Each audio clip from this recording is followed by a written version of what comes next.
Merci de m'avoir donné la parole, Madame la Présidente. Nous, représentants des professionnels des arts et de la culture, participant au deuxième forum national inclusif, remercions les organisateurs de nous avoir invités aux assises pour apporter notre contribution aux travaux du dit forum.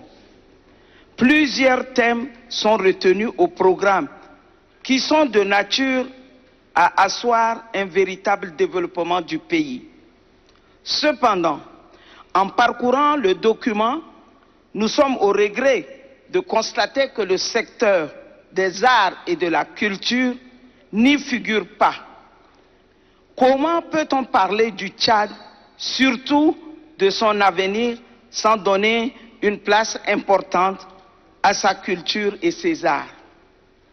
Le Tchad est avant tout son identité culturelle, ses richesses culturelles et ses productions artistiques à travers sa diversité culturelle riche qui doit fonder son être.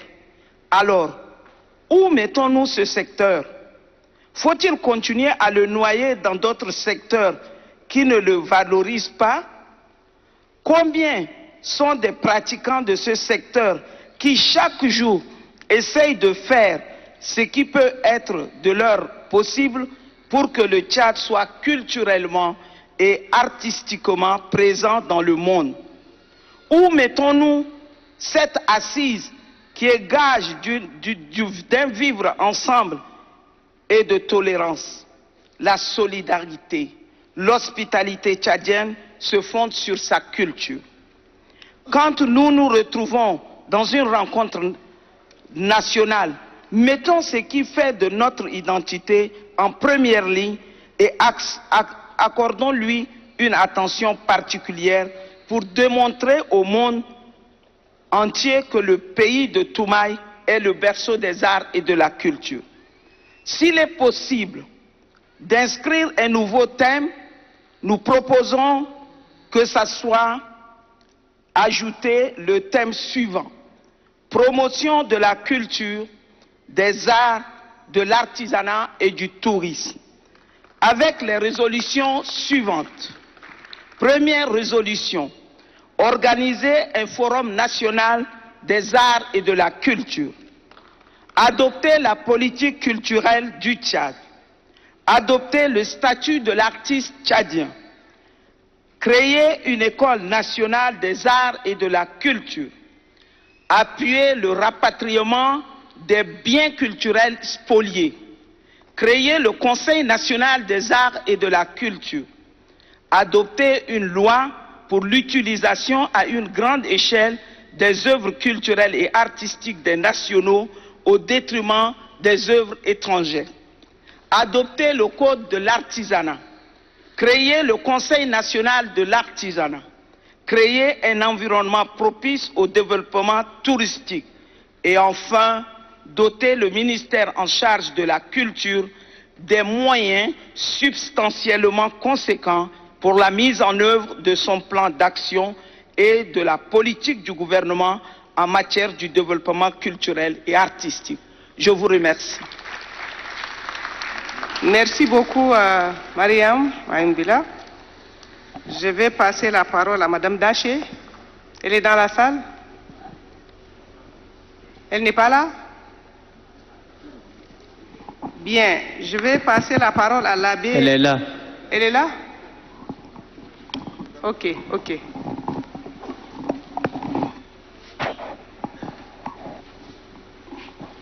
Bonjour tout le monde. Merci Madame la Présidente de m'avoir accordé la parole. Je tiens tout d'abord, avant tout propos, féliciter le Présidium et féliciter tous les participants.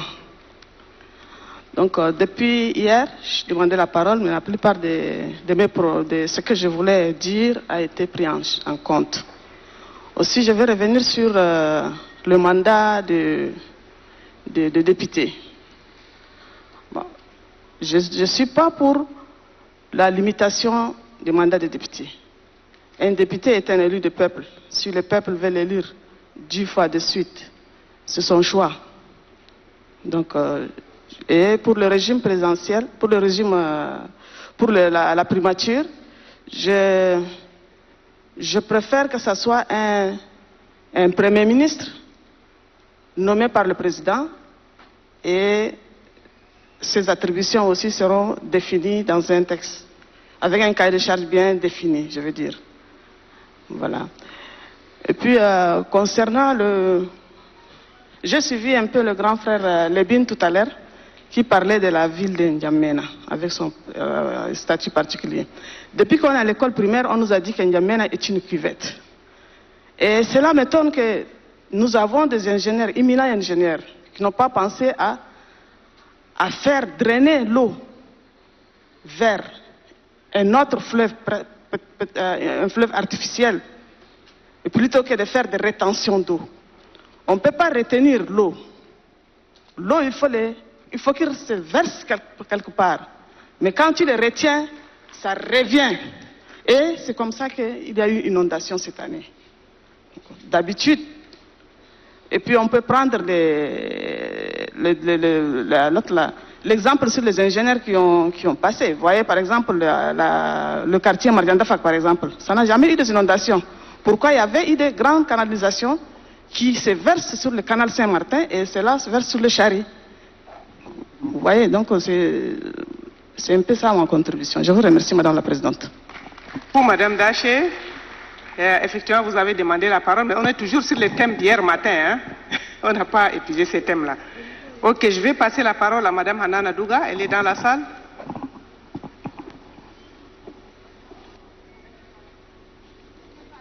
Elle n'est pas là. Donc, je vais passer la parole à l'abbé Majiro de l'Église catholique.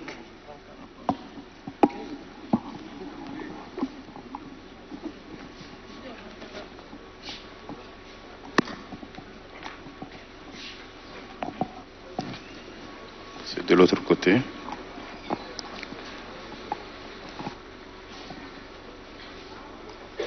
Lunettes.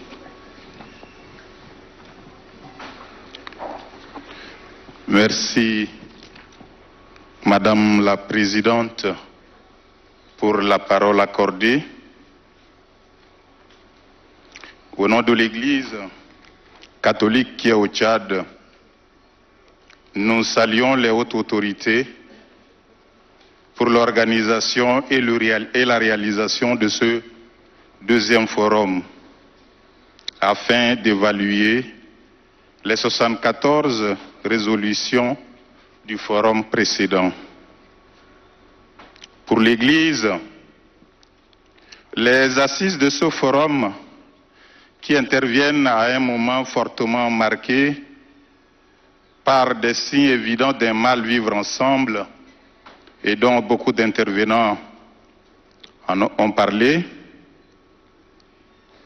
entre les Tchadiennes et les Tchadiens, constitue une occasion importante de construction et de consolidation de la paix, condition sine qua non de la réalité de notre existence.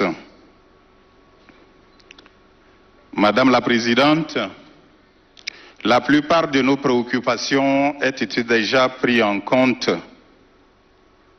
Néanmoins, nous allons remettre notre contribution écrite au secrétariat pour toute fin utile.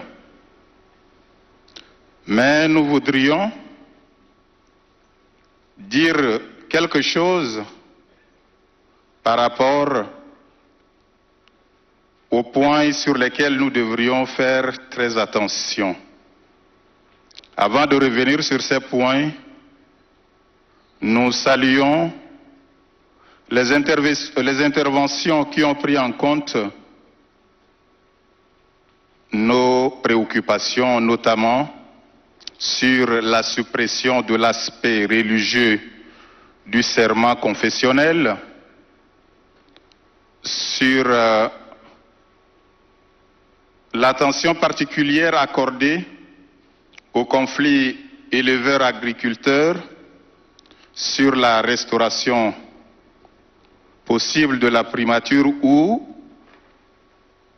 du poste de vice-présidence, la restauration du Conseil constitutionnel et de la médiature, etc. Nos points d'attention sont les suivants. Premièrement, le phénomène d'exclusion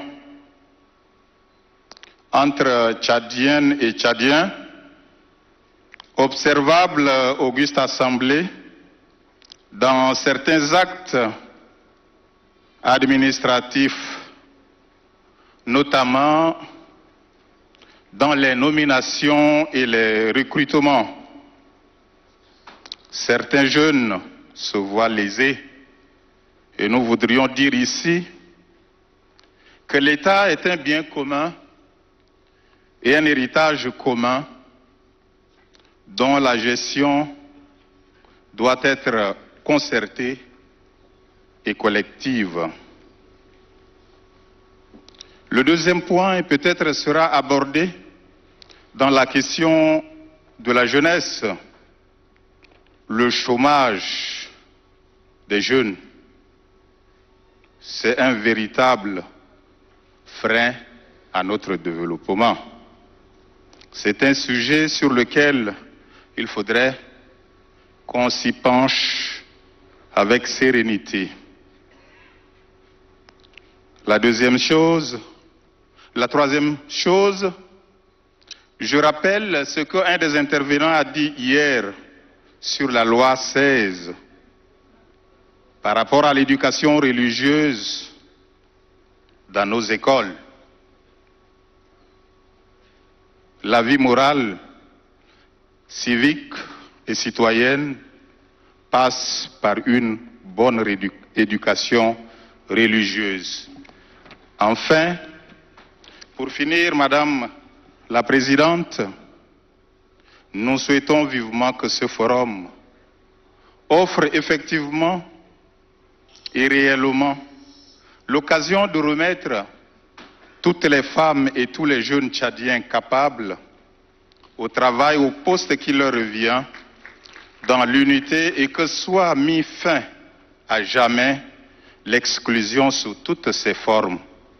Madame la Présidente et l'auguste Assemblée, merci pour votre bien aimable attention. Merci beaucoup, Abbé. Maintenant, je vais passer la parole à Dr Nouren. Il est dans la salle? Ok, allez-y.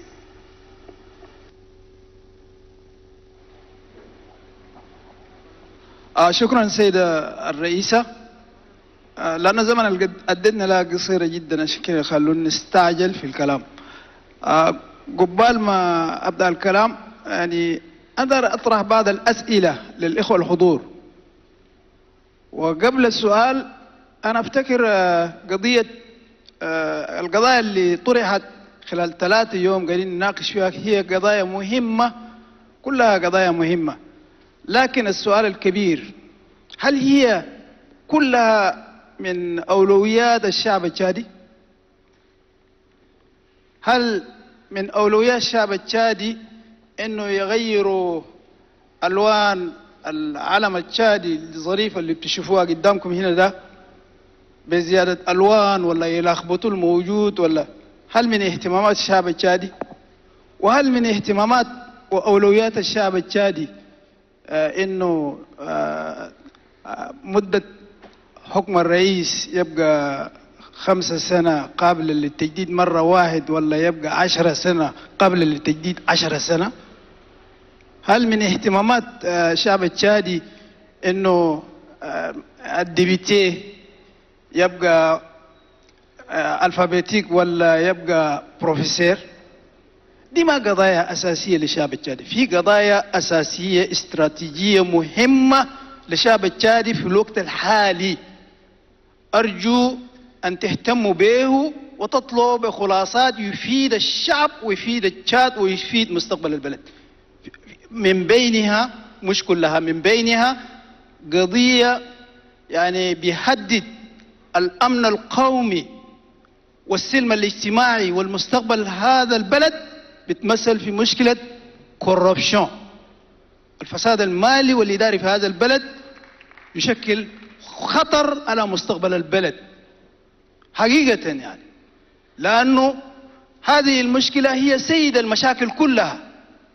كثير من المشاكل اللي قاعدين نعاني منها سبب الأساسي مشكلة كوربشن. قضايا أساسية بهم المواطن التشادي ومستقبل هذا البلد بتمثل في شنو؟ في هيئة القضائية مثلا. القضاء أنا أقول لكم وللأسف يعني أقول للسيد الوزير وزير العدل إنه أصبح هيئة قضائية تشادية من أسوأ المؤسسات في مسألة فساد الإداري والمالي. واليوم يا سيد الوزير أنت وأنا كان دخلنا في كونفلي، أنا لو جيبي كبيرة هتفوق عليك وانتصر على القضية. دايرين إصلاح قضائي حقيقي يوفر العدل، لأن العدل هو أساس الحكم، وبدون عدالة مش في مستوى الدولة حتى في مستوى البيت هيكون عندك مشاكل. مشكلة الكوربشن دي يا اخواننا دايرين لنا فورم مستقل. يا سيدة الرئيسة قلت لنا في مشكلة الثانوية اللغوية في مؤتمر في نوفمبر القادم، برضو دايرين منتدى أو مؤتمر قومي شامل في قضية كيف نحارب كوربشن. خلينا نرجع للقضية الأساسية اللي أنا من أجله قمت أصلا، مشكلة الثانوية اللغوية. يا اخواننا مسألة الثانوية اللغوية مسألة دستور. للذين يستحضرون مؤتمر كونفرنس ناشيونال سوفرين من نفسها 93 هنا في هذه القاعة، السيد الرئيس السابق يعني رجل محترم ونحترمه غاية الاحترام، بزلة لسان قال اللغة العربية دي هي ذاتك لغة اترانجية جانا من برا. وكلكم تتذكروا كان في هذه القاعة كادت أن تقوم حرب، وبالتالي أصبحت اللغة العربية من مخرجات مؤتمر القومي المستقل لسنة 1993 وبقت جزء من الدستور. يا أخوانا هل من باب الصدفة كده شوفوا باجات بتاعكم ده، أي زول خليه يشوف باجه، هل من باب الصدفة في مؤتمر مهم كهذه إنه الباج ما فيه ولا حرف لغة عربية؟ هل من باب الصدفة إنه يكون في 3 بريزنتاسيون باوربوينت في الإكران دريير بوديوم ولا حرف عربي ما موجود؟ وبسببه يا سيد الرئيس أنا أقول عليك وبكل صراحة وأنت شفتيها بعينك أفانتيير دريير موا في دكتور عميد كلية القانون أسيء معاملته هنا في داخل هذه القاعة بسبب اللغة دي. يعني كان هو قاعد عنده جهاز الترجمة في رأسه والحديث مستمر على وشك النهاية.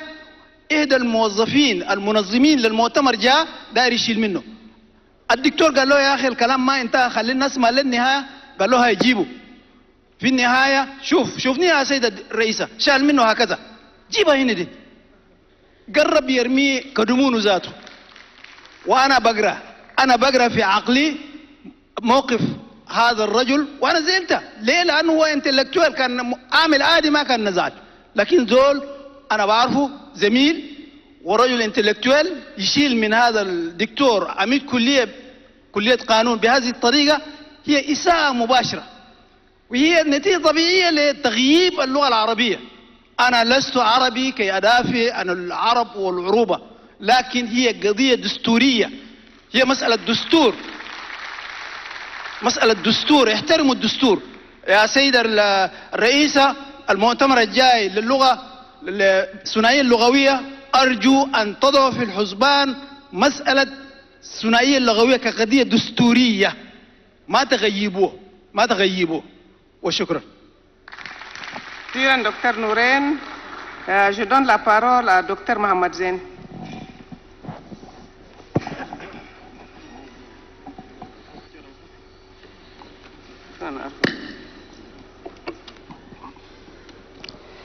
بسم الله الرحمن الرحيم. أنا أشكر رئيسة المجلس لأن حينما قام سنبادا وقال خلاص ألغوا الكلام ده أبد، وهذا شرف للعدالة، لأن الشاعر يقول الأمن أهنى عيش والعدل أقوى جيش.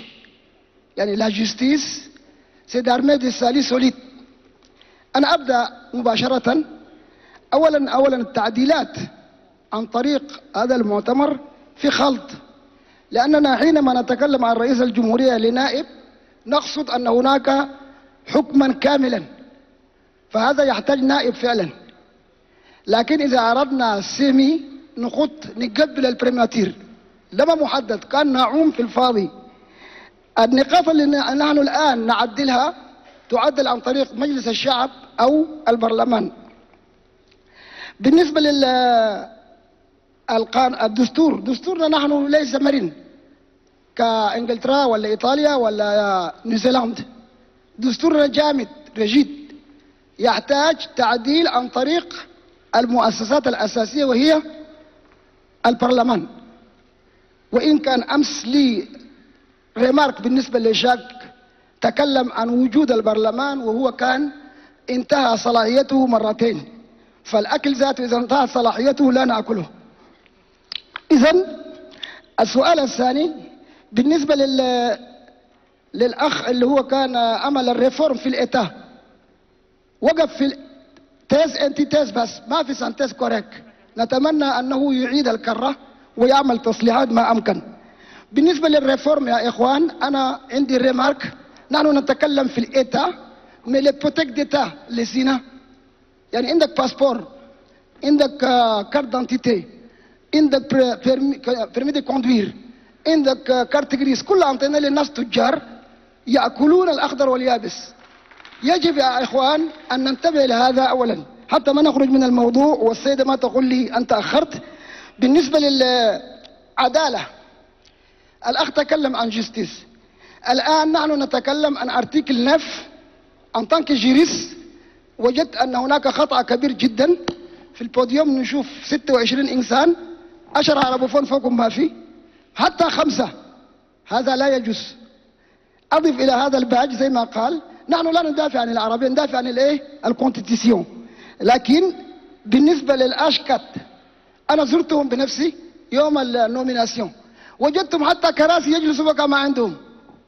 إن ريانا تندر أبار كونتيلي كفار ريان دي تو. إذا الناس هذه نعطيها الموايا وتشتغل أحسن، لأن هي أقوى من البرلمان بالنسبة للاختلاط مع القوم. العلم أمر يرجع إلى البرلمان، ما أن إحنا هنا. أننا ما نستطيع نعمل فيه شيء. كذلك السيناء ما لنا ندور سناتر، ندور سناتر إذا كان هناك في نقص. الآن الأشكات هذه يجب أن يؤخذ منها سناتر وينتهي الأمر. نختصر أكثر ونتمنى للجميع التوفيق حتى لا أطيل، والسلام عليكم ورحمة الله. شكرا جزيلا. Je passe la parole à présent à M. Gapili. Est-ce qu'il est dans la salle? Si, il est là.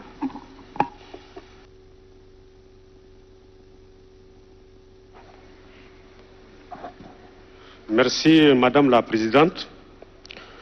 Je remercie d'abord le Présidium qui est en train de faire un très bon travail et surtout le rapporteur qui nous a vraiment épaté hier en produisant un très bon rapport hier. Bon, de prime abord, je voudrais aborder la question de la jeunesse qui nous touche tous ici. Nous ne pouvons pas vouloir... Et la jeunesse sera introduite tout à l'heure. Non, la question de l'âge, Ok. ça concerne la jeunesse. Nous ne pouvons pas parler de la jeunesse et dire son contraire. La promotion de la jeunesse ne nous donne pas droit à la limitation de son épanouissement. Donc, nous disons une chose et son contraire, ça ne serait pas une très bonne chose. Que l'âge au fauteuil présidentiel soit ramené à 35 ans au lieu de 45. Concernant l'annulation de la loi 032 portant charte des partis politiques, je milite pour son annulation. En ce qui concerne l'article 74 du Code électoral, cette disposition ouvre la porte aux fraudes électorales qui se pointent à l'horizon, donc il faut sa révision pure et simple. Il y a aussi la question de la vice-présidence qui me tient à cœur. parce que nous avons l'expérience déjà par le passé que la vice-présidence a conduit le Tchad vers un chaos. Donc, je milite pour qu'on rétablisse la primature. Et il y a un autre sujet que je dois aborder, la question d'enlèvement des enfants contre rançon qui endeuille nos familles dans la région, dans les 2 Maïkibi. Donc il faudrait que le gouvernement s'attelle vraiment pour trouver une solution idoine à cette question épineuse. Parce que les ravisseurs ne sont jamais appréhendés. Et les complices, nous le savons tous, ils sont bien placés et nous le connaissons tous et ce ne sera pas une bonne chose. Il faut trouver une solution entre les 3 États, la Centrafrique, le Cameroun et le Tchad. Il va falloir que le gouvernement vraiment s'y mette afin que cette solution soit trouvée le plus vite possible. En conclusion, je voudrais revenir sur la corruption qui gangrène notre pays. En ce qui concerne la corruption, je pense que nous devons vraiment mettre de l'accent sur cette question parce que du planton jusqu'à un niveau, je crois que dans la chaîne administrative, rien ne marche. Donc, même au niveau de nos écoles, au niveau de l'enseignement de base, il faut qu'on instaure cette discipline pour qu'on change de comportement. Je vous remercie. Merci infiniment. La parole est à Dr Borgo, DG de l'UNAMA. Est-il dans la salle? Est-ce qu'il est dans la salle? S'il n'est pas dans la salle, je passe la parole à M. Ouedraogo Bolou.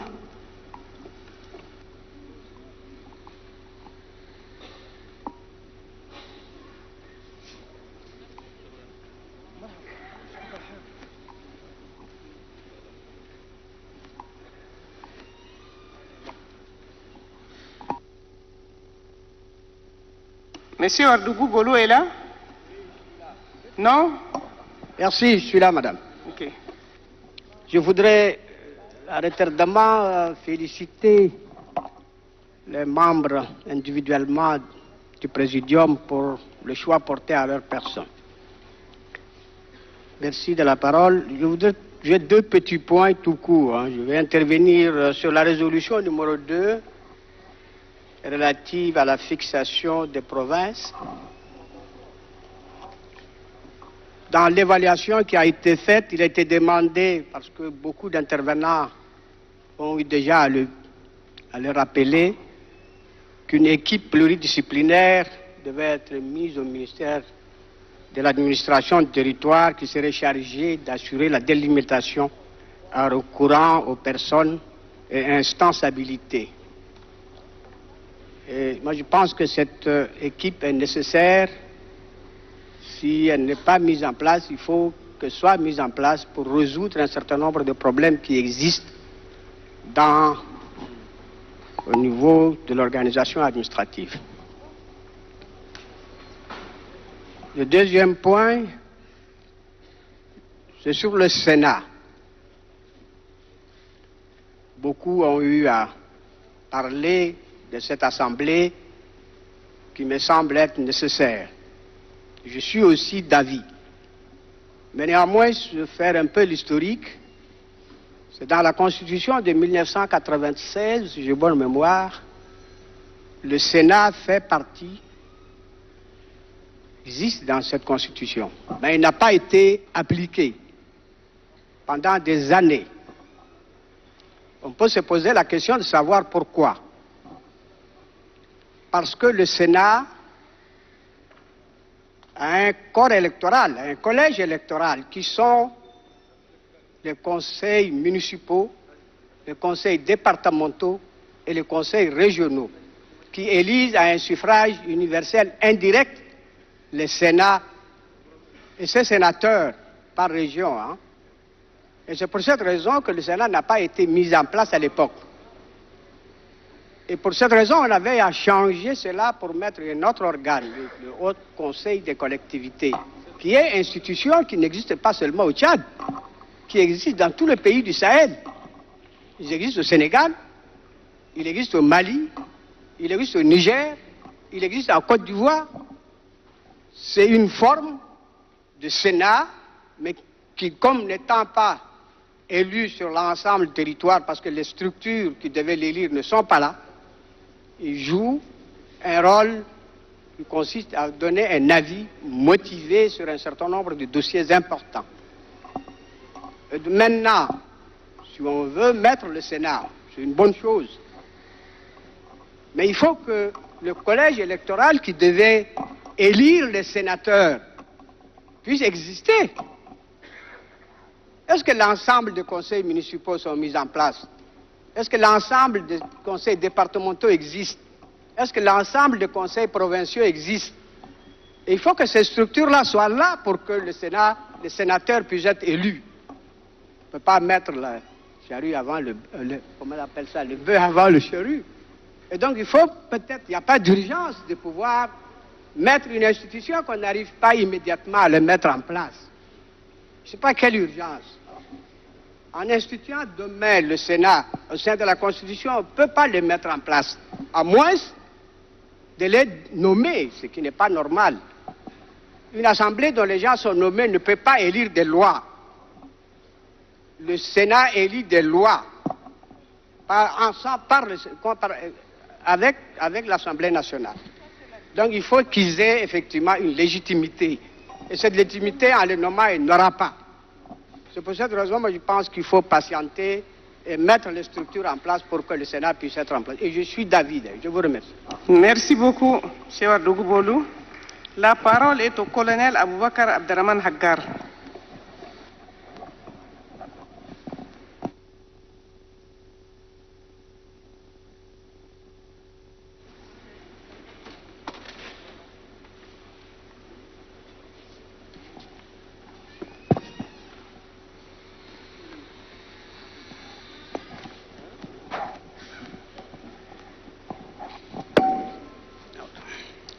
Merci Madame la Présidente, merci le Présidium. Je m'excuse d'avance parce que je ne suis pas tellement dans les résolutions, mais je suis sur un sujet aussi important. Nous avons fait le tour d'horizon en parlant des institutions, en parlant de la jeunesse, de la femme, du développement, mais je vous rassure qu'il manque quelque chose. Personne n'a parlé de l'aspect sécuritaire. Tout ce qu'on a survolé dessus, sans sécurité, rien ne peut se passer. Sans vous apprendre quelque chose, je vous rappelle juste que la gendarmerie a la mission de protéger des personnes et leurs biens. Nous qui sommes nous responsables de cette institution, sur le terrain, avons constaté avec amertume et désolation la montée en puissance de l'insécurité sous toutes ses formes et dimensions. Je voudrais parler du trafic de personnes. Il y a un jeune qui vient de compléter l'enlèvement des enfants, les coupeurs de route, les trafics de produits stupéfiants, prohibés, parmi tant d'autres. Comme on a parlé de la base de l'État, ce sont les sous-préfets qui font la base de l'État. Au niveau de la gendarmerie, ceux qui font la base, c'est les brigades. Nous, en ce moment, au niveau de la gendarmerie, on est totalement déconnectés de cette population pour simple raison que nous n'avons pas la liaison avec celle-ci. Ceux qui sont à l'intérieur des villages, ceux qui sont en contact permanent avec la population, et ceux qui sont mieux renseignés et qui nous informent, c'est les brigades. Maintenant qu'ils sont plus actifs, qu'ils sont plus là, nous ne connaissons rien de ce qui se passe au sein de la population. Ce qui fait que il n'y a aucune mesure préventive qui nous permet de réagir en cas de cas. Et en cas de cas, nos interventions sont réduites parce que l'information nous vient un peu tard. Donc, la base est tellement démantelée. Si d'aucuns, dans leur intervention, croient que ce sont les brigades qui sont mauvaises, moi j'en dirais non. Ce ne sont pas les brigades là qui sont mauvaises. C'est les commandants de brigades qui sont peut-être mauvais. Et il y a des solutions appropriées pour résoudre ces problèmes-là. sans beaucoup m'étendre, je plaide pour la restauration des brigades, s'il vous plaît. Merci. Co-colonel, la parole est à Monsieur Faustin, représentant du SINEX.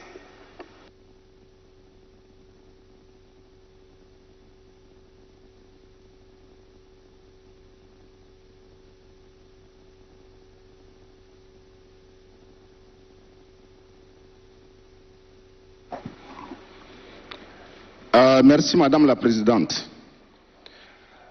Beaucoup de sujets ont été abordés, mais il y a un seul sujet qui me retient, la jeunesse. Et surtout, le point sur limitation d'âge. Je me fais défenseur de tous les jeunes qui sont ici dans la salle et ceux qui ne sont pas ici.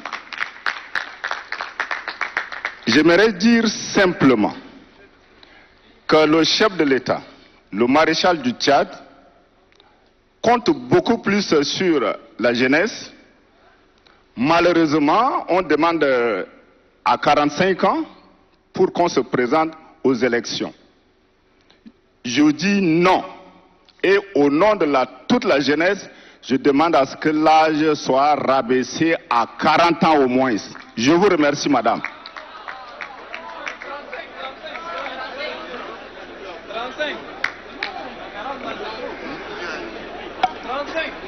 Hein? Bon, comme nous sommes majoritairement ici, on s'est d'ailleurs concerté et je ramène à 35 ans.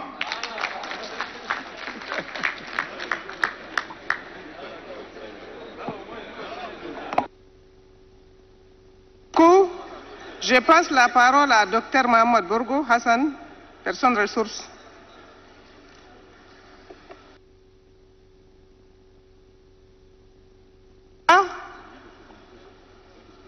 Madame la Présidente, si de ce côté-là. En fait, je tiens vraiment à féliciter le comité d'organisation, féliciter aussi tous les, j'allais dire, participants pour cet acte hautement démocratique, ces débats riches. J'aimerais aborder exactement deux problèmes. Le premier, c'est relatif à la création du poste de la vice-présidence. Je pense que cette création est nécessaire pour vraiment permettre à notre administration, donner les outils nécessaires à notre administration d'intervenir et de répondre efficacement aux multiples demandes, exigences aussi de notre administration. Le deuxième point, madame, je vais aller très vite, c'est relatif à la jeunesse et particulièrement à l'âge de la représentativité poste du président.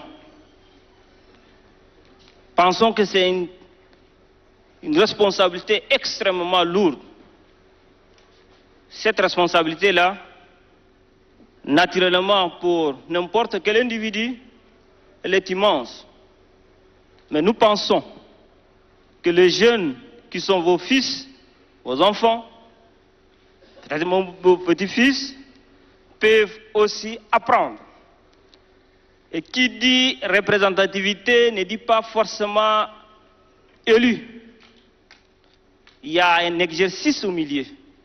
Pour l'apprentissage de l'exercice, nous pensons, nous demandons à nos aînés ici présents d'examiner et de réexaminer la question de l'âge de la représentativité et surtout de la ramener, de la revoir en baisse, on va le dire ainsi.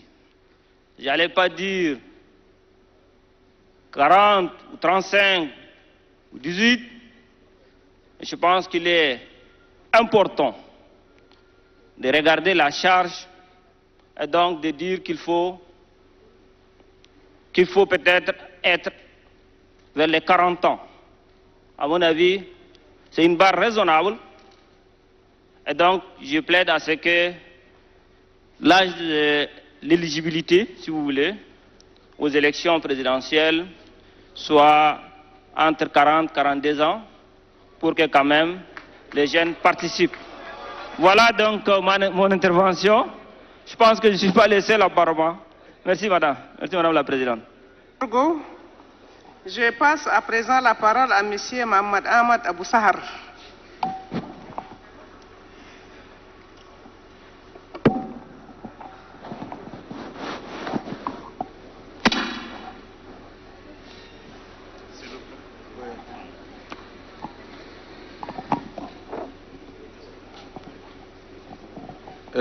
شكرا السيدة الرئيسة، وأشكر العاملين معك في أنكم أدرتم هذه الجلسة باقتدار.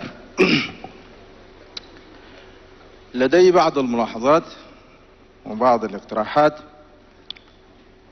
وبعض المآخذ أيضا.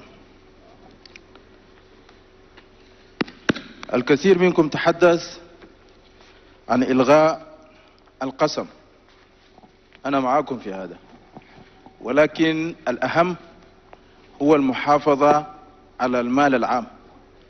أنا بسأل الناس اللي قاعدين هنا في القاعة دي، انتوا كلكم دايرين تلغوا القسم، دايرين بيه شنو؟ هل إنه القسم ده كان حاجز أمام الناس الدايرين يأكلوا مال الشعب ولا شنو؟ القسم ده خلاص فات انا عارف. أيوة. لكن انا تداخلي هنا عشان جبت القسم داير بس عشان نؤكد على شيء واحد، وهو بسط القانون. ينبغي ان القانون ياخذ مجراه وانه يطبق على كل انسان حاول ان يرتشي او يختلس او يعمل بالمحسوبية او ما الى ذلك، لابد ان نطبق عليها القانون. ثاني حاجة ارتفاع المراكز الإدارية إلى 412، والكثير تحدثوا عن ده وقالوا لابد من أي مركز إداري يرفع لكومين. المشكلة ما في كومين، المشكلة ما في غوفرنير، المشكلة ما في بريفي ولا سوبريفي، المشكلة في إدارة الدولة، إدارة المصلحة العامة. نحن خلينا نفكر في ده، سواء عينا بريفي ولا غوفرنير ولا عمدة البلدية، المهم هو كيف بدير الدولة، ده المهم وده الأهم ذاته.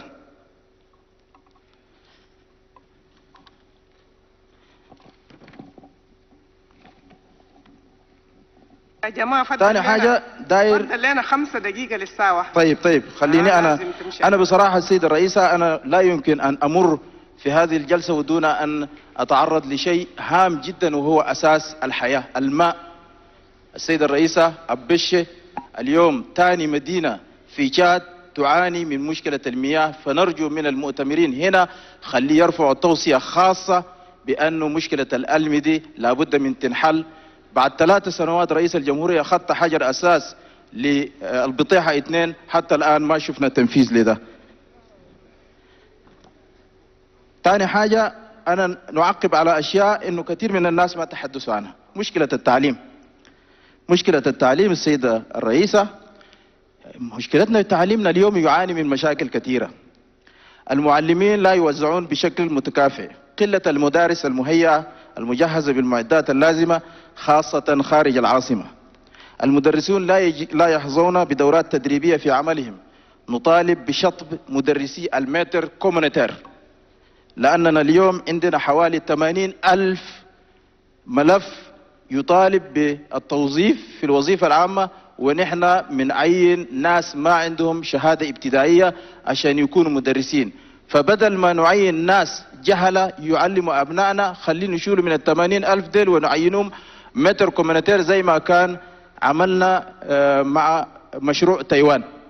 النازل يعينون كمتر كومونيتير لغاية ما التعيين يتم لهم. ثاني حاجة بالنسبة للتعليم العالي، أنا بقول بشكر رئيس الجمهورية إنه خصص حوالي 12 مليار لترقية التعليم العالي وفتح جامعات ومعاهد عليا، وأنطى 12 مليار لمشروع الكونفور. هذا المشروع أدى مفعول ومردود إيجابي جدا. نطالب أيضا أنه رئيس الجمهورية مرة ثانية يجدد هذا المشروع. أخيرا أسمح لي السيدة رئيسة الجلسة، أنا هنا داير نقول لك شيء واحد. مسألة ترجمة الشهادات من العربية إلى الفرنسية ده أنا بطالب بشطب نهائي، لأننا لا يمكن في دولة فيها لغة رسمية، العربية لغة رسمية، وليومنا ده بعد 26 ولا 27 سنة من انتخاب العربية لغة رسمية إلى جانب الفرنسية، إلى يومنا ده الناس الحاملين للشهادة العربية لازم يترجموا شهاداتهم، وده خطأ دستوري وخطأ مهني. وأقول للسيدة رئيسة الجلسة، أنت شخصية مكلفة بتطبيق الازدواجية اللغوية. أنا أسألك إلى اليوم ده وصلتي لوين؟ وصلتي لوين؟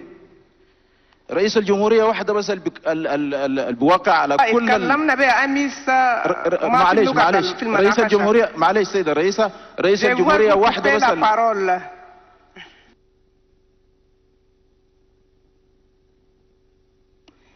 Bien. Je vais à présent passer la parole au conseiller Alio.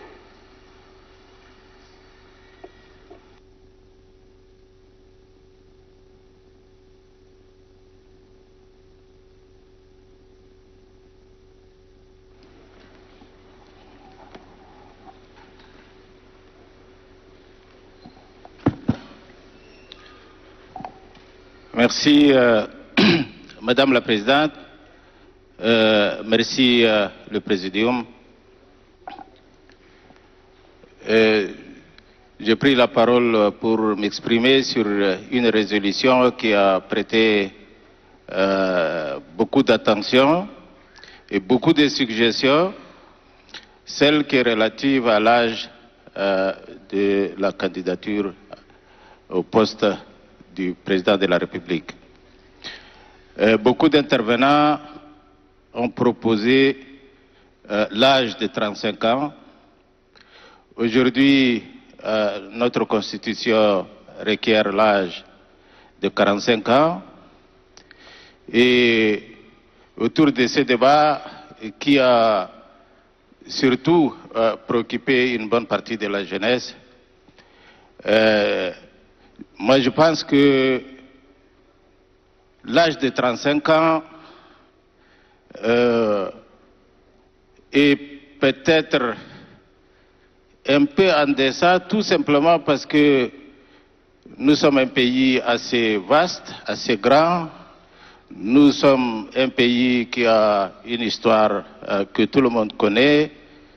Et le postulat au poste du président de la République devrait avoir non seulement l'expérience, beaucoup d'expérience, disais-je, non seulement une maturité politique, même si à 35 ans on est mature politiquement normalement, mais une bonne connaissance du pays. Tout cela concourt à ce que je propose l'âge de 40 ans. C'est l'âge idéal pour postuler à ce poste, puisqu'à 40 ans, on est mature, on est mûr, on est supposé avoir eu une bonne connaissance du pays. Tout ça prépare à la direction de notre pays. Je vous remercie. Merci beaucoup, conseiller Alio. Il est 13h pile à ma montre. Il me reste une personne ressource qui est le maire de N'Djamena et 5 jeunes. Donc, pour finir avec ce thème, et nous allons suspendre. Après ça, nous reviendrons pour adopter les résolutions, la synthèse que va nous présenter les rapporteurs, et nous entamons avec les 2 derniers thèmes. C'est pour vous dire que nous allons travailler jusqu'à ce soir et que par conséquent, la clôture aura lieu demain dans l'après-midi, Inch'Allah. Bien, donc je passe la parole au maire de la ville de N'Djamena.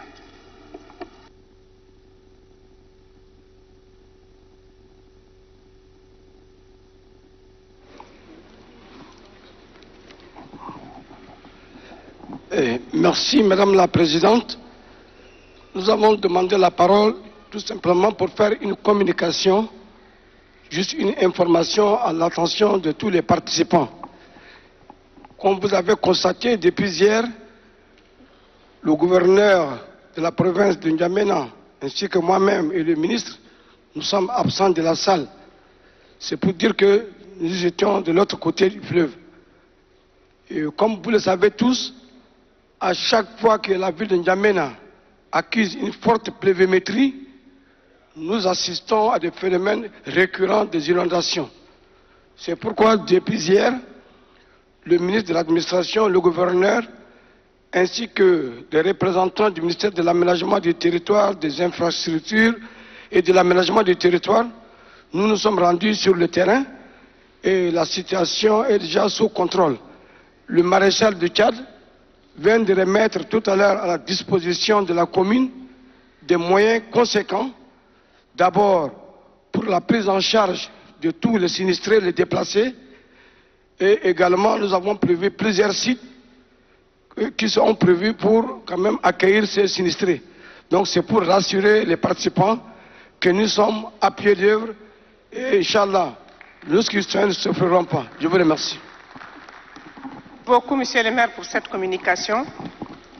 Je vais passer à présent la parole à Monsieur Ahmed Aboul Fathi.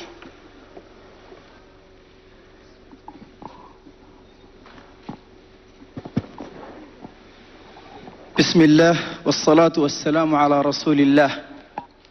السادة الحضور جميعا، السيدة الرئيسة، السلام عليكم جميعا. النقطة الأولى التي أود الحديث عنها وهي مسألة العلم التشادي والنشيد الوطني. نريد أن نؤكد للحضور وللجميع بأن العلم الوطني والنشيد الوطني تجري الآن في دمائنا، وبالتالي لا يمكن بأي حال من الأحوال أن نتنازل أو نغير فيها شيء. نحن كشباب هذا إرث الأجداد والآباء، ونحن نحافظ عليه إن شاء الله إلى أن نسلمه للأجيال القادمة. نحن نؤيد فكرة نائب الرئيس. لماذا؟ لأننا قبل عامين في هذه القاعة أيدنا وسحبنا فكرة رئاسة الوزراء، ولكن بعد عامين فقط الآن لو جئنا ونرجع رئاسة الوزراء بمعنى نحن ناقضنا قرار يعني حتى الآن لم ينضج بعد. لذلك من الأرجح والأحكم والأعقل أن نطبق أيضا فكرة نائب رئيس الجمهورية، لنرى إذا كان هناك مؤتمر نقيم إذا هذه الفكرة كانت ممتازة استمرينا عليها. أما ما يخص مسألة الرعاة والمزارعين فقد تناول الكثير من الإخوة هذه النقطة، ومن هنا أيضا أؤيد فكرة الدكتور حلولو بإنشاء هيئة عليا لمتابعة تنمية الثروة الحيوانية وقطاع الزراعة، لأن النزاع بين المزارعين والرعاة يؤثر في مسيرة الاقتصاد الوطني الذي نحن نعرف بأن الاقتصاد الوطني ينبني أو يبني على أساس الركيزة الأساسية وهي الثروة الحيوانية والزراعة، والصراع بين المزارعين يؤثر. لذلك أنا أتمنى من السيدة رئيسة الجلسة والإخوة الحضور تبني فكرة إقامة منتدى وطني لمعالجة قضايا المزارعين والرعاة. هذا المنتدى يأتي فيه خبراء ومفكرين على مستوى إفريقيا وعلى مستوى العالم حتى نجد حلا لهذه المعضلة التي استمرت طويلا. أيضا أود أن أشيد وأعلن للجميع بأن التسجيل في السجل الانتخابي الذي مضى لقد ظلم فيه البدو ظلما كبيرا، لأن البدو ما زالوا لم يسجلوا، سجلوا عددية بسيطة جدا. أنا أتمنى من الجهات المختصة سواء اللجنة الانتخابات أو غيرها بتمديد الفترة حتى يأخذ هؤلاء حقهم في التسجيل الانتخابي ويصوتون لحقهم لصالح الوطن. كذلك نحن كشباب نتمنى وإن كان المحور يأتي يعني بعد الصلاة، وحقيقة أخيرا أتمنى أن يأخذ الشباب 30% مثل ما أخذت المرأة 30% في الاستحقاق الوطني في المرات القادمة. وأخيرا كلمة شكر للحضور. نحن باسم الشباب جميعا نشكر كل الآباء والأعمام الذين حضروا المنتدى الوطني في 93 والذين يعني عايشوا سياسات البلاد. نحن كوننا نجلس معهم اليوم ونناقش معهم هذا يعتبر شرف كبير لنا. لذلك باسم الشباب جميعا نشكر كل، سواء كسري أو سواء هارون كبادي وقرندكسوا ويدو، كنا نسمع بأسمائهم ونحن طلاب في المدارس، الآن نجلس معهم في قاعة واحدة ونناقش، هذا شرف لنا كشباب جميعا. لذلك نرفع لكم التحية والتقدير، ونحن كشباب نعيدكم بأن الوطن أمانة في أعناقكم وهذه الأمانة ستنقل إلينا، ونحن بمشيئة الله نحافظ على هذه الأمانة إلى أن نسلمها للأجيال القادمة. والسلام عليكم ورحمة الله وبركاته. شكرا جزيلا أحمد أبو الفتحي. La parole est à présent à M. Abdeljalil Bachar Bong. Il est là?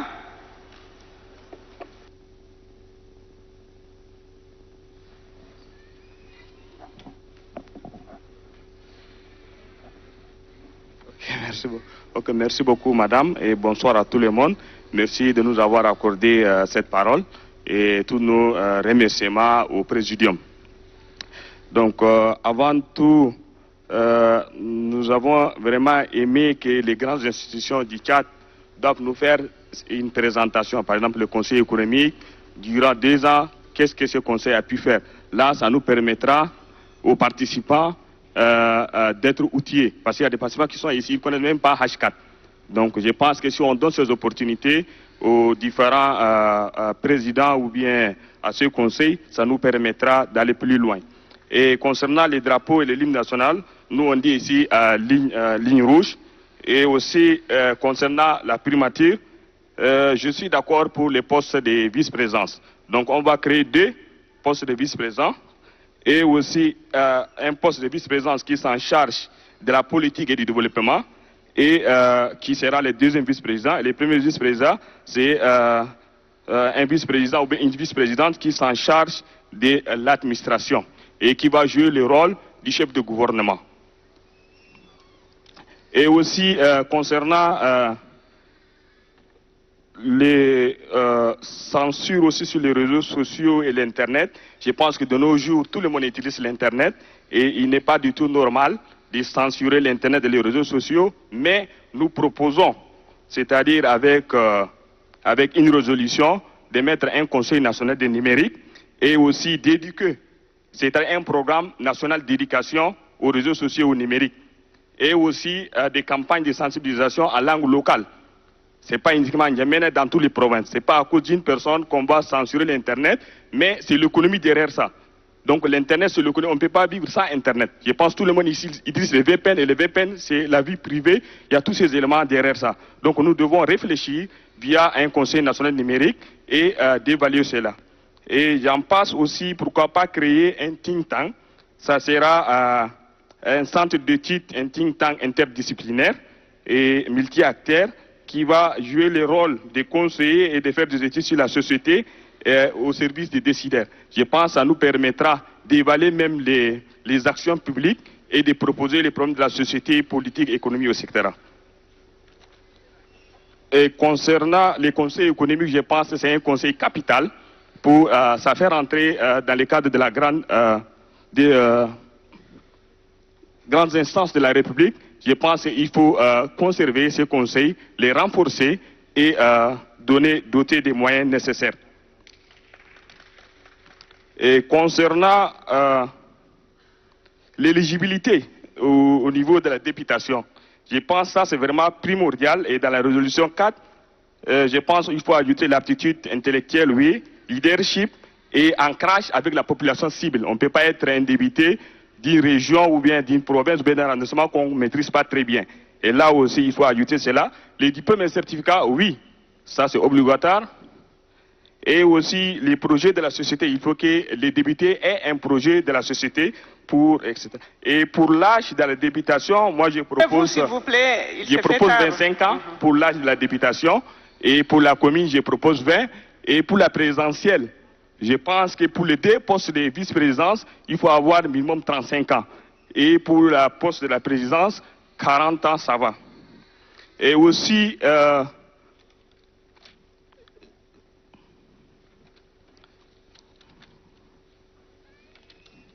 merci. Je veux, ok, en tout merci. cas, je vous remercie en tout cas. Merci. Je passe à la M. Wardougou Mohamed Arami.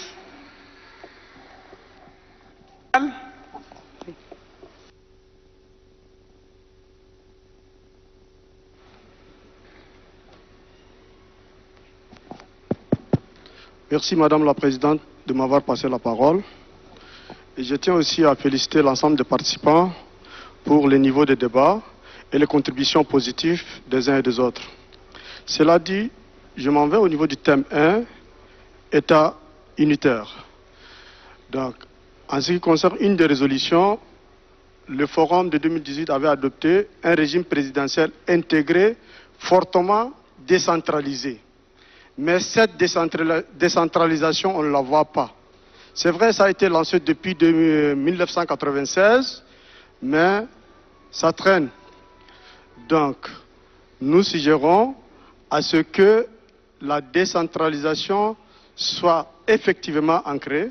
Et comme certains l'ont suggéré, il faudrait qu'on crée un département chargé de la décentralisation, qui va s'occuper des questions de la décentralisation, qui va essayer de sensibiliser les populations à la base sur les notions même de la décentralisation. Tant qu'on n'a pas réussi la décentralisation, on ne va jamais réussir le pari du développement. De nos jours, le développement, c'est toujours à la base. Pour cela, il faut que nos académies, au niveau des universités, pensent à mettre en place des centres de recherche sur le développement local.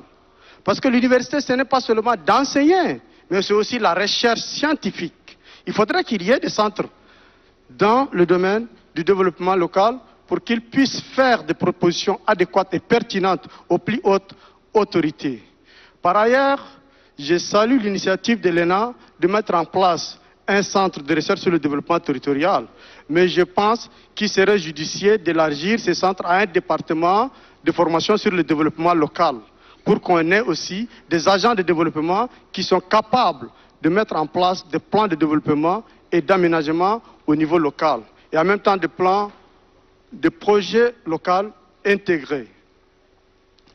En ce qui concerne les sous-préfets, moi je crois qu'il faut garder la sous-préfecture. La décentralisation exige à ce qu'il y ait au niveau de la communauté rurale un représentant de l'État. Je dis communauté rurale, c'est la sous-préfecture. Et lorsqu'on fait des plans au niveau local, il nous faut une autorité hiérarchique qui pourra valider lors des assemblées locales. Donc, les communes peuvent toujours rester, mais il faut restaurer aussi les sous-préfectures. Et les communes, il faut voir quelles sont les communes qui peuvent être de plein exercice et celles de moyen exercice. En ce qui concerne les institutions supprimées et qu'on veut les créer, moi je crois qu'on doit garder les H4. Pourquoi on doit les garder? Parce que le H4 a commencé déjà un travail. Ils ont mis en place déjà un plan stratégique triennal. Ils ont déjà mis en place un plan d'action. L'équipe est déjà mise en place. Ils ont déjà des locaux. Mais lorsqu'on la supprime au détriment du Sénat, on doit reprendre tout à zéro. Et en 2 ans, on va revenir pour dire que non, le Sénat ne tient pas et on doit le supprimer. Donc moi, je crois qu'on doit garder les H4 au lieu de créer un Sénat. Et ceux qui ont eu l'expérience dans la sous-région bien avant nous, par exemple le Sénégal, eux aussi, ils ont annulé cette création par la suite. Donc ce qui veut dire qu'on doit garder les H4. Autre point qui me tient à cœur, c'est le problème administratif au Tchad, madame. Politiquement, nous avons fait des avancées très majeures en créant le CNDP, le Forum national inclusif, des dialogues inclusifs. Politiquement, nous sommes bien avancés. La démocratie est là. La liberté d'expression est là. Mais administrativement, nous sommes très en retard.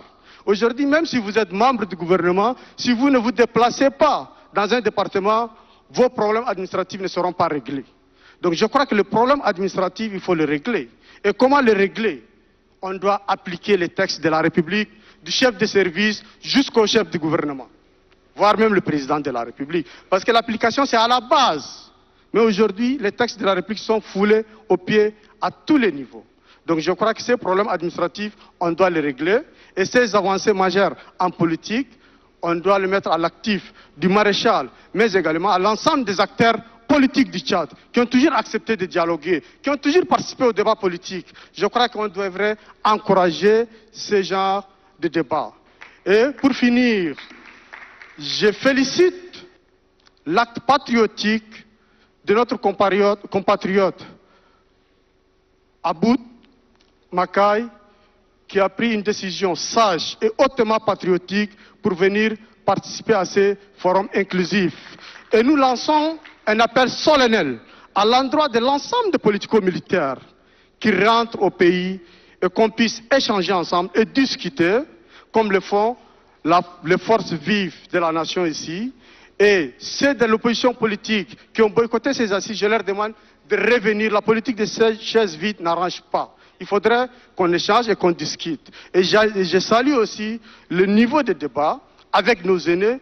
Nous qui étions encore jeunes en 1993, on les suivait à la télé, les Abdraman Khouroumala, les Kassire Koumakoy, les Haroun Kabadi et les autres. Aujourd'hui, nous sommes ensemble dans une même salle et on discute des questions politiques de la République du Tchad.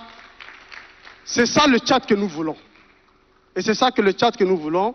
Et ils vont nous léguer une riche expérience politique. Et à notre tour, nous aussi, nous allons léguer aux générations futures. Je vous remercie, madame. Merci beaucoup, Ardougou.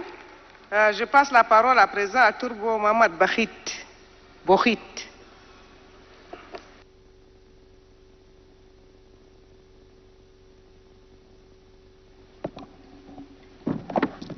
السلام عليكم. أولا أنا أتحدث باسم طلاب الجامعات في تشاد أجمع. الأول المشكلة إن عندنا مشكلة كل سنة قاعدين في جريف. سملا toujours en grève في كل سنة ونفس المشكلة. Je demande à ce qu'on revoie le budget du ministère de l'enseignement supérieur, ou soit on l'augmente, ou soit on va chercher quelque chose pour décanter cette situation. La deuxième question, le manque de bibliothèques, Internet, Wi-Fi, ainsi que des laboratoires pour les jeunes qui étudient dans le domaine scientifique. Aujourd'hui, dans tout discours politique, on dit recherche scientifique, mais on n'a aucun labo officiel qui travaille.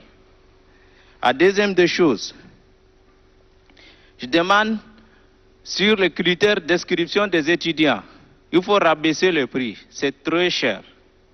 On n'a ni location, on n'a ni des chambres, ni Wi-Fi.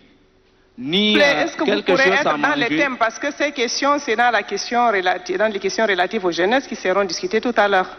Donc si vous avez quelque chose à dire sur les 3 thématiques qui ont été présentées, vous pourrez le faire. Sinon, les thèmes sur la jeunesse, c'est plus tard dans l'après-midi. La jeunesse, c'est l'étudiantine, madame. La jeunesse, c'est l'étudiantine. Le socle même de la jeunesse, c'est l'étudiantine. Si on est mal formé en tant que jeune, si nous sommes mal formés en tant que jeunes, on ne devrait pas venir ici et discuter sur le forum national. Dans les thèmes suivants, on parle de la jeunesse, vous pourrez évoquer ces questions-là. D'accord. Merci. La parole est à M. Djamous Bichara.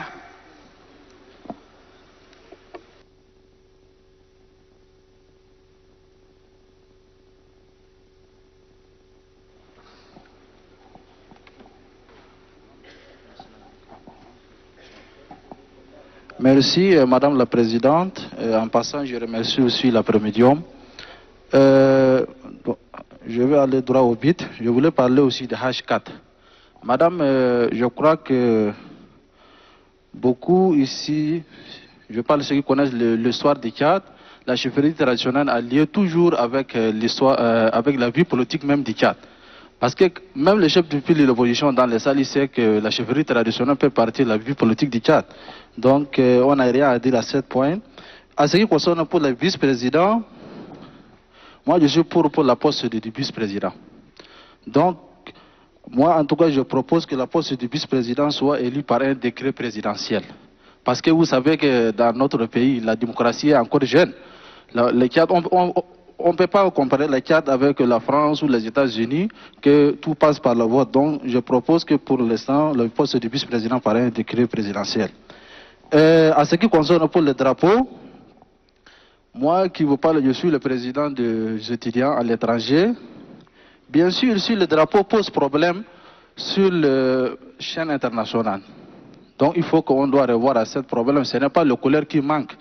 Donc, souvent, quand nous, au niveau des étrangers, quand on organise par exemple les journées culturelles, le séminaire, tout ça, nous avons marqué également qu'il y a une confusion du drapeau avec le Roumanie. Donc je pense qu'à cette question, l'Assemblée nationale doit soumettre au référendum que ces problèmes doivent être résolus. Parce que tous les jours, même le travail que nous faisons dans cette salle, c'est pour notre drapeau. Surtout les jours, on bat pour notre drapeau. Mais si notre drapeau a un problème sur les chaînes internationales, je crois qu'on doit voir ce problème et trouver une solution. Ce n'est pas les solutions qui manquent. À ce qui concerne pour l'âge du président, pour le poste du président de la République, je crois que cette question, on doit revoir. Moi, je propose que le poste du président de la République, l'âge de 36. En tout cas, moi, c'est ce que moi je propose. Hein. À ce qui concerne sur le plan, vous savez, le maréchal du Tchad a toujours parlé sur le vivre l'ensemble, l'unité nationale, et ainsi que tout sera lié avec les chefferies traditionnelles. Pourquoi moi je propose qu'à ce qui concerne pour les chefferies traditionnelles, on doit revoir leur manière de mode de fonctionnement et leur manière de s'organiser, puisque l'État lui mettre à disposition les moyens qu'il faut, vraiment qu'ils fassent leur métier, pour qu'ils règlent le problème, pour qu'ils règlent le problème du conflit, ceci, cela. Donc moi je crois que cette institution doit être revue, doit être réorganisée, pour qu'ils fassent leur travail vraiment dans de bonnes conditions. Et je vous les remercie. Dernière personne sur la liste, Madame Mariam Ahmed Jamil. Et je verse les 3 qui restent pour le prochain thème. Parce que vraiment, il est déjà 13h30, il faut qu'on arrête. Donc, Mariam Ahmed Jamil, vous avez la parole. Elle est dans la salle. Voilà. Merci.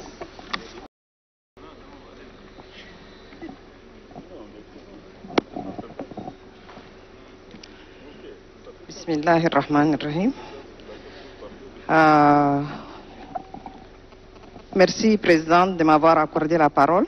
Moi, je voudrais intervenir sur le premier thème d'un État unitaire fortement décentralisé.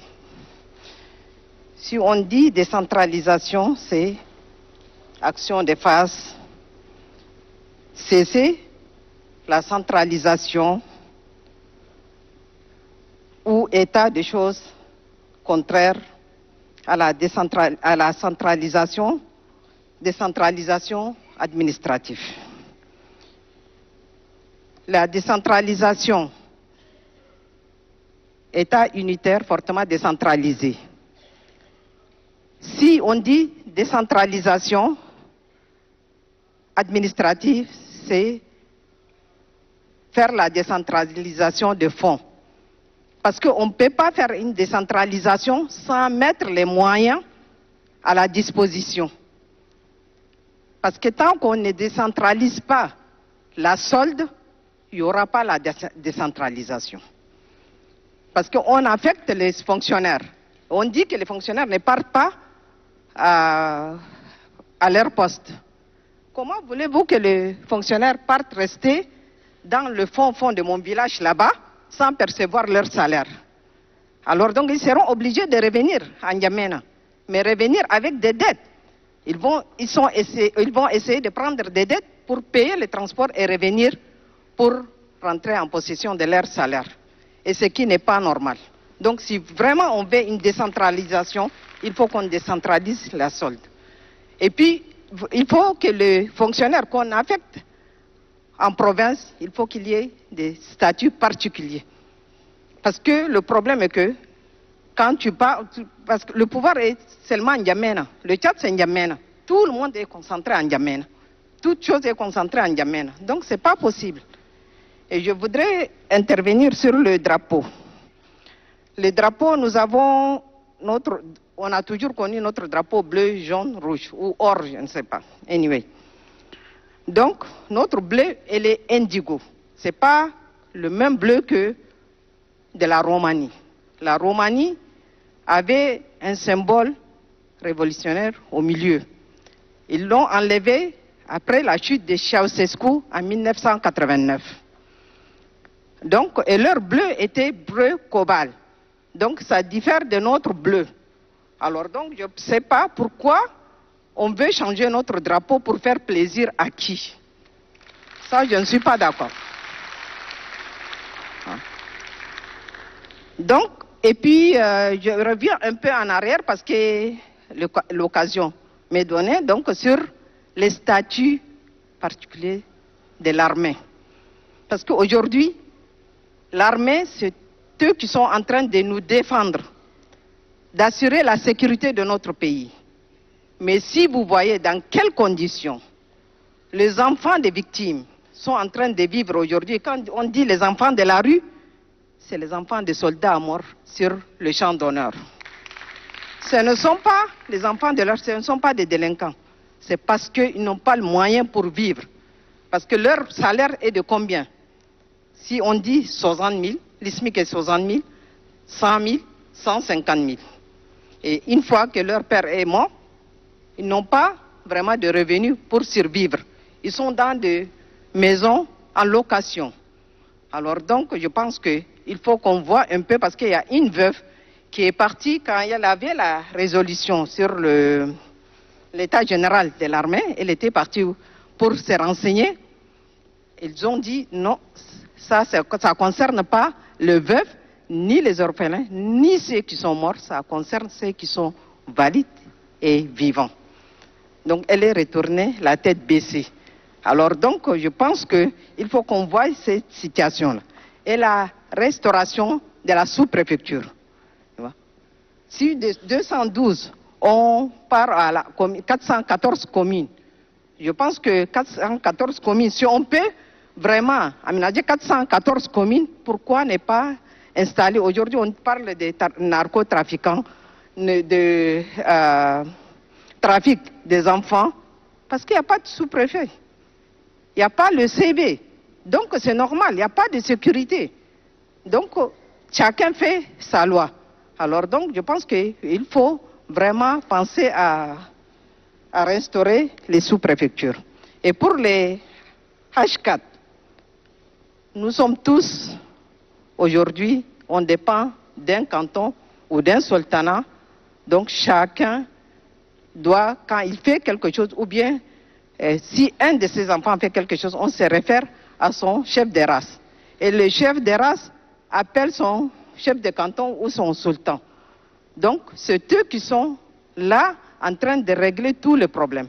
Pourquoi ne pas les laisser travailler et voir après 4 ans, voir si vraiment ils ont fait quelque chose, il n'y a pas de problème. Dans le cas contraire, on peut supprimer ce qu'on vient de créer. Il y a 2 ans seulement, on n'a même pas leur laissé le temps de travailler. Alors donc, je pense qu'il faut vraiment laisser le H4 tel qu'il est. Je vous remercie. Merci beaucoup. J'ai dit que c'était la dernière intervenante, mais les responsables religieux chrétiens voudraient nous présenter un message. Donc je demande votre indulgence pour leur passer la parole. Et ça sera la 50e intervention de la matinée. Merci.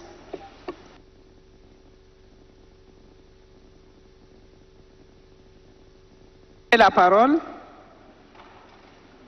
les responsables religieux chrétiens. J'ai donné tout à l'heure à l'abbé qui a parlé aussi de l'Église catholique, et là j'ai cette sollicitation, donc je passe la parole.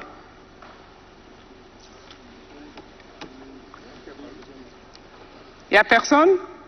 Ok. Donc nous allons nous arrêter là pour la matinée. Il ne me reste plus qu'à vous remercier chaleureusement, vraiment pour vos contributions constructives. Et nous avons bien travaillé On va se retrouver à 14h30, c'est bon? Ou bien 15h? 15h. 15h. Merci beaucoup. Voilà, chers auditeurs, auditrices, téléspectateurs et téléspectatrices, vous venez là de suivre la fin de la première partie, donc la matinée. Il y a eu 50 interventions, 49 au total, parce que le dernier intervenant qui a sollicité la parole n'était pas donc présent.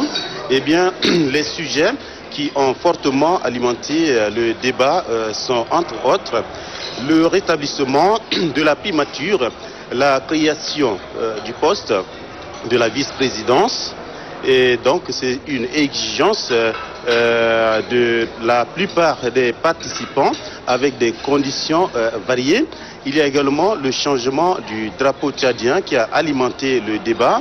Pour certains, il faut changer puisque les Nations Unies l'ont exigé, et d'autres également disent que non, notre drapeau, le drapeau tchadien, ne ressemble pas forcément au drapeau de la Roumanie et on peut le garder. La limitation d'âge pour la candidature au poste du président de la République également a alimenté le débat avec des idées contradictoires. Certains ont voulu justement que la jeunesse ait la chance d'être fortement représentée, donner sa candidature. Et bien il faut revoir en baisse l'âge qui était de 45 ans. Certains ont proposé 35 ans, d'autres 40 ans. Et donc les idées étaient contradictoires à ce niveau-là aussi. La question de la protection des journalistes et l'amélioration de leur traitement salarial n'a pas été occultée par les représentants de la presse qui prennent part à ce forum. Le statut particulier des journalistes, cette question également a fait débat. Eh bien, la question du drapeau ne peut être tranchée que par référendum, a tranché net la présidente du Présidium, Madame Maria Mahamat Nour, et la création du Sénat et du HCACT, entendez, au Conseil des collectivités autonomes et des chefferies traditionnelles, a alimenté fortement les débats. Et de ce côté, beaucoup ont souhaité que ce haut conseil soit maintenu pour permettre aux Tchadiens à la base, c'est-à-dire la chefferie, de se prononcer sur des questions liées au développement de ce pays. Il y a également l'épineuse question des conflits agriculteurs-éleveurs qui constituent en réalité une réelle menace pour la paix sociale, ont également soulevé certains participants. Et pour le compte de l'Église catholique, des sujets tels que le problème de mal vivre ensemble doit être réglé, a souhaité le représentant de l'Église catholique, qui a parlé également de la suppression du serment confessionnel. Et là, même depuis le premier forum, la position de l'Église n'a pas changé. Les conflits éleveurs-agriculteurs, également ce sujet a été soulevé pour résoudre le problème de vivre ensemble à la base. L'Église catholique a également parlé de la restauration de la primature et de la médiature. Autre sujet qui ont alimenté le débat aujourd'hui, c'est également les critères des nominations. Donc la gestion doit être concertée, ont soulevé certains participants. Le chômage des jeunes, qui constitue également un frein au développement du Tchad, a été un sujet soulevé par un participant. Et la loi 16 relative à l'éducation religieuse a été proposée pour pallier le problème de la citoyenneté à la base. Il faut remettre également les femmes et les jeunes à la place qui leur appartient, a soulevé un participant qui pense que la jeunesse et la femme ont le droit également d'apporter leur contribution d'une manière ou d'une autre, et ceci sur la base de la compétence, n'est pas les nommer pour le plaisir de les nommer, mais chercher les jeunes et les femmes qui sont compétents et qui peuvent assumer des fonctions, des fonctions qui sont à leur portée. Il y a également le problème de la restauration des brigades.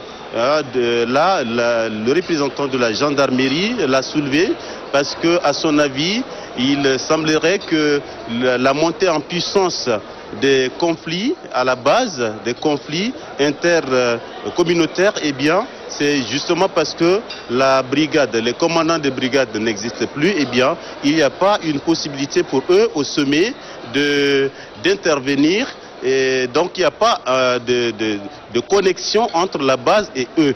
Donc, entre autres, ce sont là les questions qui ont été soulevées par les participants, qui sont au total 49 à intervenir dans la matinée.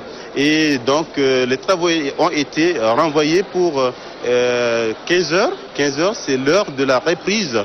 Et ça sera la dernière partie de la journée.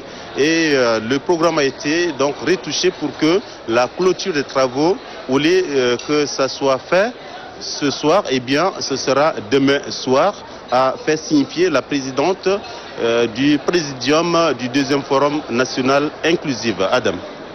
شكرا زميل ستيفان. المشاهدون الكرام السلام عليكم ورحمة الله وبركاته مجددا، وأعود أذكركم بمجريات وتطورات التي تشهدها قصر الخامس عشر من يناير من متابعة الجلسات والحوارات والمداخلات التي تمت خلال هذه الفترة.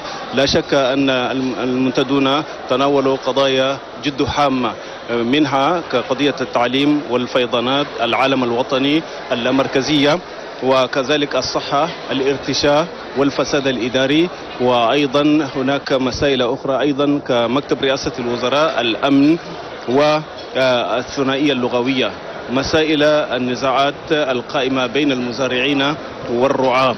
كل هذه المسائل وجدت حظها من المناقشات والمداولات من قبل المنتدون. وأيضا هناك التقسيم الإداري ومسألة مكتب شؤون الشيوخ التقليديين، وهناك جوانب أخرى أيضا حامة تطرقوا إليها خلال المناقشات والمداولات.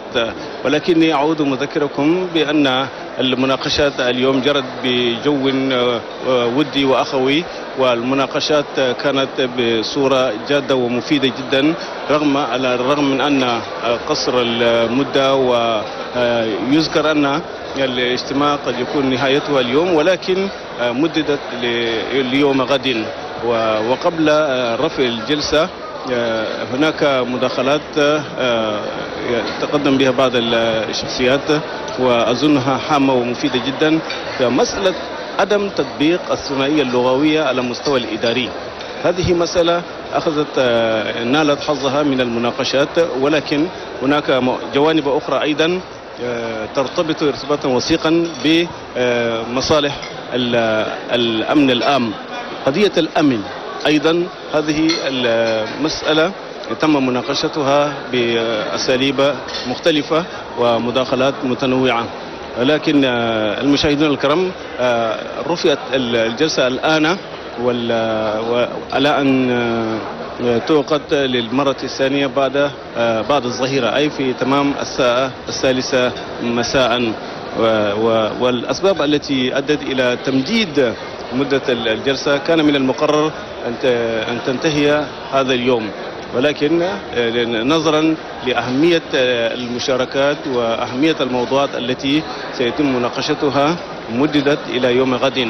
وهناك أيضا قضايا مهمة جدا لم يتم تناولها كقضية الشباب والمرأة وتطوير القطاع العام.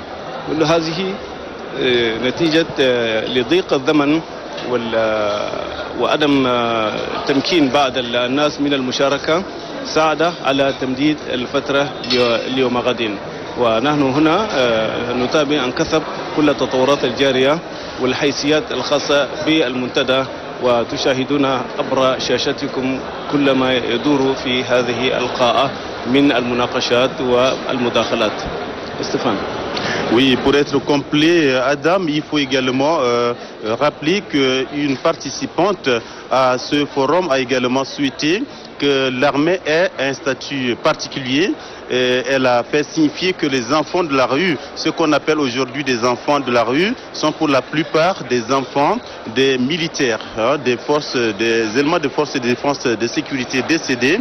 Et puisque l'armée, selon elle, n'est pas bien traitée, eh bien, ces enfants sont laissés à leur triste sort, n'ayant pas de moyens pour vivre, ils sont obligés de regagner la rue. Et donc, elle demanderait que le statut de l'armée soit également revu pour permettre à ceux qui assurent la sécurité de ce pays d'avoir les moyens conséquents pour s'occuper de leur famille et donc pour éviter qu'on retrouve des enfants dans la rue.